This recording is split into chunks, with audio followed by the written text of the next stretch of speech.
കഴിഞ്ഞ ദിവസങ്ങളിലൊക്കെ തന്നെ വളരെ ചർച്ചയായ ഒരു വിഷയമാണ്. അത് എല്ലാവരും ഒരു സമൂഹ മാധ്യമങ്ങളിൽ ഒരു ചോദ്യമാണ്. പിണറായി വിജയൻ്റെ മകളുടെ വാടക വീട്ടിന് അന്ന് ED റെയ്ഡിനെത്തിയപ്പോൾ തടയാൻ വന്ന നമ്മളങ്ങ് ഇറങ്ങുകയല്ലേ എന്ന് പറഞ്ഞതും കേട്ടുകൊണ്ട് ആക്രമിക്കാൻ വന്ന ആശാന്മാർ ഇപ്പോഴും അതിൽ ഭൂരിഭാഗം പേരും ജയിലിൽ കിടക്കുകയാണ്. എന്നാൽ ഇവരെ ഈ പിണറായി വിജയനോ ഈ ഗോവിന്ദ മാഷോ ജയിലിൽ പോയി കണ്ടിട്ടുണ്ടോ എന്നുള്ള ചോദ്യം ഇപ്പോൾ പലരും ചോദിക്കുന്നുണ്ട്. ഇവരെ തിരിഞ്ഞു നോക്കിയോ എന്നാണ് പലരും ചോദിക്കുന്നത്. ഈ ശിവൻകുട്ടിയൊക്കെ പോയിട്ടുണ്ടോ? പ്രാദേശിക നേതാക്കന്മാർ പോയി കാണുമായിരിക്കും. ആ, പക്ഷെ ആർക്ക് വേണ്ടിയാണോ അവർ യുദ്ധം ചെയ്യാൻ ഇറങ്ങിയത് ആ ആളങ്ങോട്ട് തിരിഞ്ഞു നോക്കണ്ടേ? അല്ല, അത് എനിക്ക് തോന്നുന്നത് MV ഗോവിന്ദനും പിണറായി വിജയനും മനസ്സിലായി ഇതൊരു കെണിയായിരുന്നു. കാരണം അവിടെ അങ്ങനെ ഒരു സീൻ ഉണ്ടാക്കാൻ CPM-ന് സത്യത്തിൽ ഇതില്ലായിരുന്നു, പദ്ധതിയില്ലായിരുന്നു. ഇത് ഇവരുടെ പ്ലാൻ B നടപ്പിലാക്കിയത് ശരിക്കും ബിനീഷ് കോടിയേരിയാണ്. അതെ, ഇത് CPM-ന്റെ അവിടുത്തെ ആ ഒരു പ്രഹസന സമരം നടത്തി പിരിഞ്ഞു പോകാൻ നിന്ന ആൾക്കാരാണ്. അന്ന് കടമൊഴി ആഹ്വാനം ചെയ്ത് നമ്മൾ കണ്ടാണ് എല്ലാവരും അവരങ്ങനെ തന്നെയാണ് അതിന് തീരുമാനിച്ചിരുന്നത്. കാരണം പിണറായി വിജയന്റെ വീടിന്റെ മുമ്പിൽ റെയ്ഡ് നടക്കുമ്പോൾ, പിണറായി വിജയന്റെ വീടല്ല, മകളുടെ വാടക വീടിന് മുമ്പിൽ റെയ്ഡ് നടക്കുമ്പോൾ സ്വാഭാവികമായിട്ടും അതിനകത്ത് പിണറായി വിജയൻ ഉള്ള സ്ഥിതിക്ക് അവിടെ വരെ ചെന്ന് കാര്യങ്ങൾ അന്വേഷിച്ച് പോകാം. അല്ല, രണ്ട് സിന്ദാബാദ് വിളിച്ച കണ്ണൂർ കണ്ടില്ല. കണ്ണൂർ പൊതുവെ വലിയ ആക്രമണം നടക്കുമെന്ന് പറയുന്നുണ്ടെങ്കിൽ പോലും അവിടെ സംഭവിച്ചിട്ടില്ല. അവരോട് അവർക്ക് സന്തോഷമായിരുന്നു, അവർ സന്തോഷിക്കാൻ വന്നതാണ്. പി ജയരാജനെ കസേരയിട്ടിരുത്തിയിരുന്നു അവിടെ. അല്ല, അവരതിന് സന്തോഷിക്കാൻ വന്നതാണ്. അപ്പം ഇതിനകത്തെ പ്രശ്നം എന്താണെന്ന് ചോദിച്ചു കഴിഞ്ഞാൽ, ഈ പറയുന്ന അന്ന് ഇവർ വന്നു പിണറായി വിജയനെ ചോദിക്കാനും പറയാൻ ആളുണ്ട് എന്ന് കാണിക്കുക എന്നുള്ളൊരു ലക്ഷ്യം മാത്രമാണ് അവിടെ ഉണ്ടായിരുന്നത്.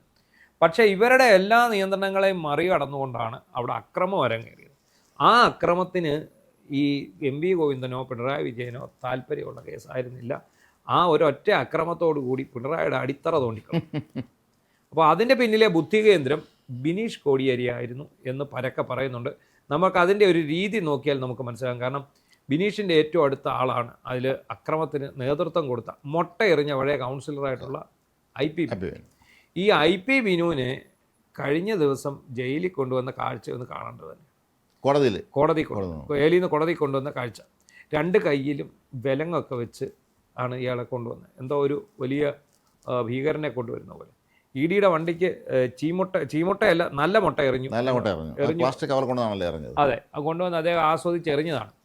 അപ്പോൾ ഈ അവിടെ നടന്ന ഈ വിഷയമൊക്കെ തന്നെ ഭരണം മാറിയ കാര്യം ഓർത്തില്ല, അതാണ് ഇത് സംഭവിച്ചത് തോന്നുന്നു. അല്ലല്ല, ഇതിൻ്റെ പിന്നിലെ യഥാർത്ഥ സംഭവം ഇത് തന്നെയാണ്.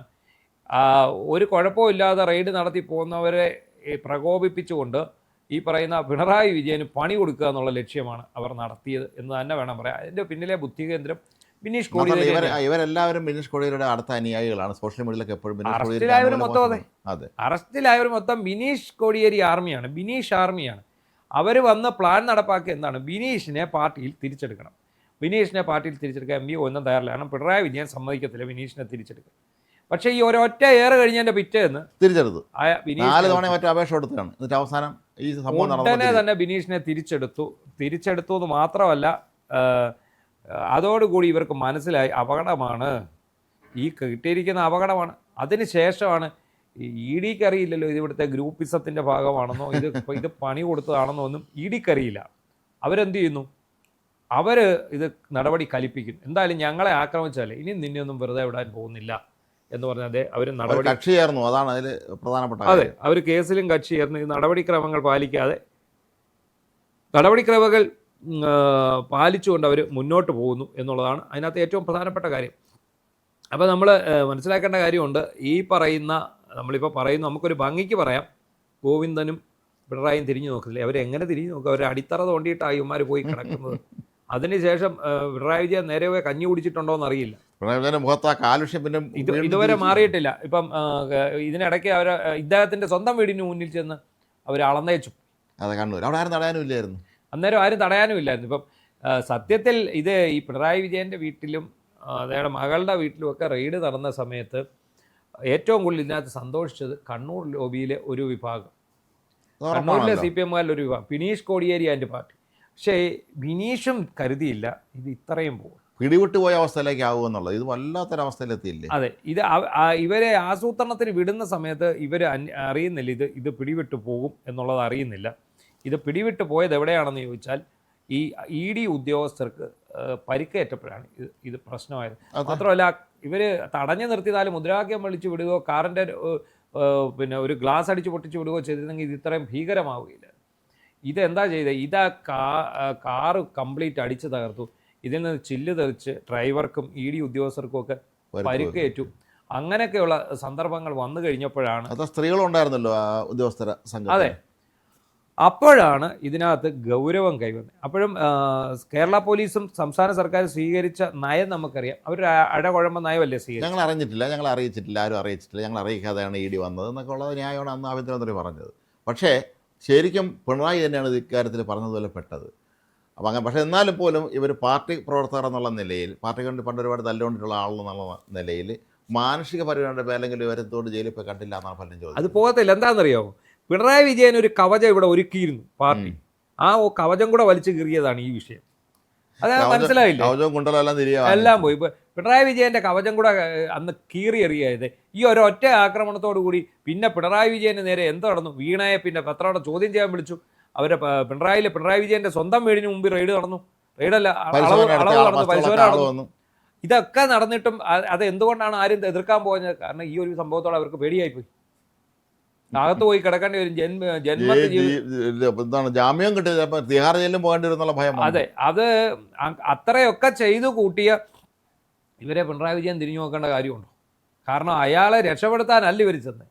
അയാൾ രക്ഷപ്പെട്ട് നിന്നിടത്ത് നിന്ന് യുവന്മാർ പണി കൊടുത്ത് അയാളെ വേറെ ലെവലാക്കി കളഞ്ഞു. നമ്മളങ്ങ് ഇറങ്ങിയല്ലേ എന്ന് ചോദിച്ചപ്പോൾ അവരങ്ങ് ഇറങ്ങി കൊടുത്തതാണ്. അത് വേറെ ലെവലാക്കി കൈ കൊടുത്തു. ആ ലെവലാക്കിയതിൻ്റെ പേരിൽ പിണറായി വിജയൻ അനുഭവിക്കുന്ന ദുരിതം. ഒന്ന്, ED വന്ന് കക്ഷി ചേർന്നു. മകളെ 2 തവണ ചോദ്യം ചെയ്യാൻ വിളിച്ചു. ഇനി ഇയാളുടെ സ്ഥലവും വീടും കണ്ട് സ്കെച്ച് ചെയ്തു, മകളുടെ സ്ഥലവും വീടും സ്കെച്ച് ചെയ്തു. ഇതെല്ലാം കണ്ടുകെട്ടാനുള്ള നീക്കം നടക്കുന്നതായിട്ട് വാർത്തകൾ വരുന്നു. ഈ അന്വേഷണം കടുപ്പിച്ച് ED മുന്നോട്ട് പോകുന്നു. കേസിൽ കക്ഷി ചേരുന്നു. ആകെ വിഷയമാകുന്നു. അപ്പോൾ ഈ ജയിലിൽ കിടക്കുന്ന വിദ്വാന്മാർ എന്നിനി ഇറങ്ങും എന്നുള്ളത് ദൈവത്തിന് തന്നെ അറിയാം.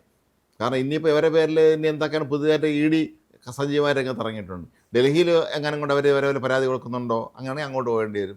കാരണം ഈ EDയുടെ പ്രവർത്തന മേഖല ഇന്ത്യ മുഴുവനുമാണ്, കേരളമല്ലല്ലോ. ഇന്ത്യ കേന്ദ്ര സർക്കാരിൻ്റെ വേറെ എങ്കിലും സംസ്ഥാനത്തും കൂടെ FIR കൊടുക്കുകയാണെങ്കിൽ ഇവരങ്ങ് കൊണ്ടുപോകേണ്ടി വരും.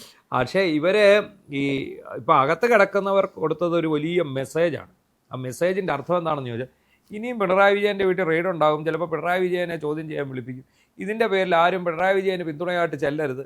ചെന്ന് കഴിഞ്ഞാൽ നിങ്ങൾ അകത്ത് നിങ്ങൾ ഇതുപോലെ കിടക്കേണ്ടി വരും എന്നൊരു വലിയ സൂചന അവർ ആദ്യം കുറച്ച് ദിവസം വലിയ മാസമൊക്കെ ആയിരിക്കും. ഞാനാണ് ജയിലിൽ. പിന്നെ ആരും തിരിഞ്ഞു നോക്കാതെ വരുമ്പോൾ ആരും സ്വന്തം വീട്ടുകാർ മാത്രം കാണാൻ തിരിഞ്ഞു നോക്കാൻ അവർ അത്രയേ ഉള്ളൂ. ആരും തിരിഞ്ഞു നോക്കില്ല.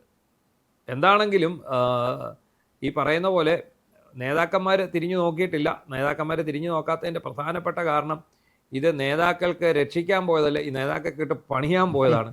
അത് അവർക്ക് കൃത്യമായിട്ടറിയാം. അതുകൊണ്ടാണ് ഇപ്പോൾ കഴിഞ്ഞ ദിവസം ബിനുവിനെ ഇങ്ങോട്ട് കൊണ്ടുവന്ന സമയത്ത് ഇയാളെ വിലം കിട്ടൂ എന്ന് പറഞ്ഞ് വളരെ ഹൃദയഭേദകമായ കുറിപ്പുകളുമായിട്ട് ബിനീഷ് കോടിയേരിയും അദ്ദേഹത്തിൻ്റെ അനുചര വൃന്ദങ്ങളും സ്ഥലത്ത് പറ്റി. ഇവിടെ പണ്ട് അഭിഭാഷകരുടെ പ്രശ്നം ഉണ്ടായ സമയത്ത് നമ്മുടെ പ്രമുഖരായ മാധ്യമപ്രവർത്തകരെ പോലും കൈവലം കിട്ട് കൊണ്ടുവന്ന പോലീസാണ് പിണറായി സർക്കാരിൻ്റേത്. എന്നിട്ടാണ് അവർ ഈ തത്വം പറഞ്ഞുകൊണ്ടിരിക്കുന്നത്. നമ്മൾ ആദ്യം ഓർക്കണം. ഇത്രയും വലിയ ഗുരുതരമായ കുറ്റം ചെയ്ത, കൊല്ലാൻ ശ്രമിച്ച ED ഉദ്യോഗസ്ഥന്മാർ, കാറ് തല്ലി പൊട്ടിച്ച് വലിയ തോതിൽ വ്യാപകമായ നഗരത്തിൽ ആക്രമണം നടത്തിയ ഈ കേസിലെ പ്രതികൾ പിടിക്കുമ്പോൾ വിലങ്ങ് വയ്ക്കാതെ പിന്നെ അവരെ പിന്നെ ബൊക്കെ എടുത്തുകൊണ്ട് വരും. ഒന്നുമില്ല.